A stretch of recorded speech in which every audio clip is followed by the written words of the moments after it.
Welcome to the reading of Sinu Jesu. As we continue reading this book, we read from October 5th, 2007. It was the first Friday of that month, of that year, the feast day of Saint Faustina and Blessed Bartolo Longo. It begins, O Virgin Mary, my Mother of perpetual help, my hands are in thy hands, and my heart is in thy heart, and this forever. Keep me in the truth, consecrate me in truth. Close to him there is plentiful redemption. Taken reference from the Psalm 130, verse 7.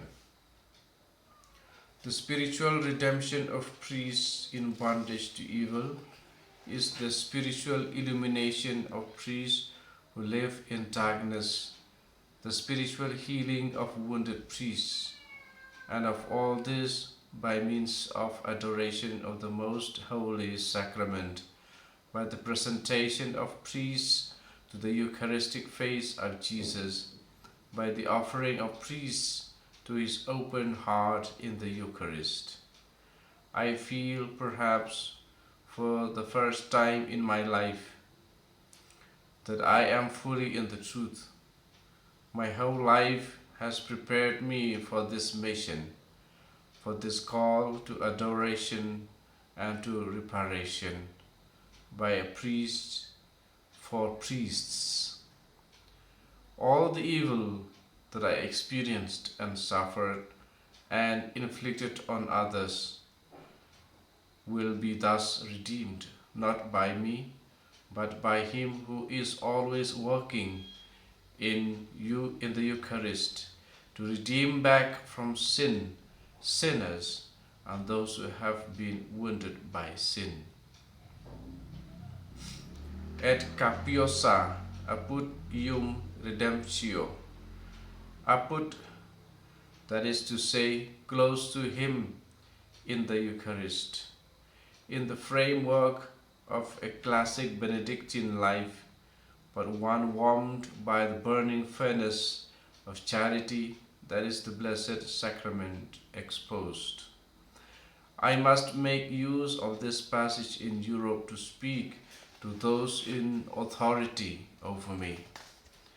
All is already prepared in the paternal heart of God, the bosom of the Father, and in the wounded heart of the Son, and in the wisdom of the Holy Spirit enshrined in Mary. Keep thou me in what is true, consecrate me in the truth. The diagnosis of my illness was a portent of this calling. It was from that moment that our Lord began to turn over my heart in view of this design of his merciful goodness. It was Mary who obtained this grace for me.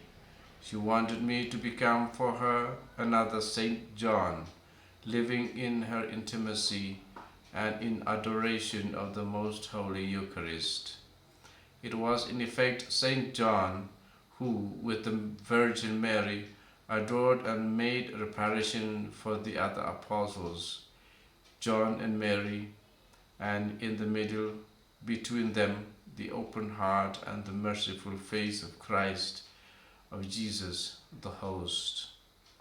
In the Eucharist, Christ, though he be all glorious, remains eternally priest and victim.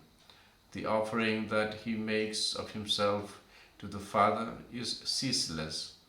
Mary and John are born along after him into this offering, and I must follow them in this movement while bringing along with me a great number of priests who are adorers and reparators. Keep me in the truth, consecrate me in the truth.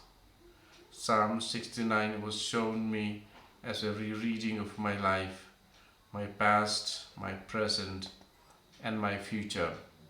The Virgin Mary looks after the smallest details. Nothing escapes her attention. She is a mother. This is diary of this Benedictine monk on the 5th October 2007. We shall continue next date on the next week. Thank you. Let us be more close to Jesus and especially adorers.